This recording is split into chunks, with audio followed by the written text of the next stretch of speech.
ఈయన పేరు Jonas Masetti. Brazil కి చెందిన ఒక మెకానికల్ ఇంజనీర్. కానీ ఈయన మెడలో రుద్రాక్షల మాల వేసుకుంటాడు, బట్టలు ధోతి వేసుకుంటాడు, అలాగే కాళ్ళకి చెప్పులు లేకుండా నడుస్తాడు. ఈయనలో ఉన్న గొప్ప విషయం ఏంటంటే బ్రెజిల్ కి చెందిన ఈ వ్యక్తి భగవద్గీత, వేదాలు, భారతీయ సంస్కృతి, సనాతన ధర్మాన్ని ప్రపంచవ్యాప్తంగా ప్రచారం చేస్తా ఉంటాడు. బ్రెజిల్లో పుట్టి పెరిగిన జోనాస్ మాసెట్టి ఈయన మెకానికల్ ఇంజనీర్. చాలా పెద్ద పెద్ద కంపెనీలో వర్క్ చేశాడు. వెస్ట్రన్ కల్చరు, డబ్బు, సరదాలు ఇవేమి ఆయనకి సంతోషం ఇవ్వలేదు.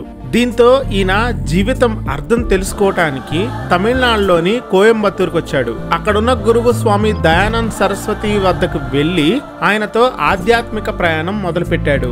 భారతదేశ వేద జ్ఞానము, భగవద్గీత బోధనలు ఆయన జీవితాన్ని ఎంతో మార్చేశాయి. అలా జోనాస్ మాసెట్టి కాస్త ఆచార్య విశ్వనాథ్ గా మారాడు. యోగా, వేదాలపై జోనాస్ మాసెట్టి కొన్ని బుక్స్ కూడా రాశాడు.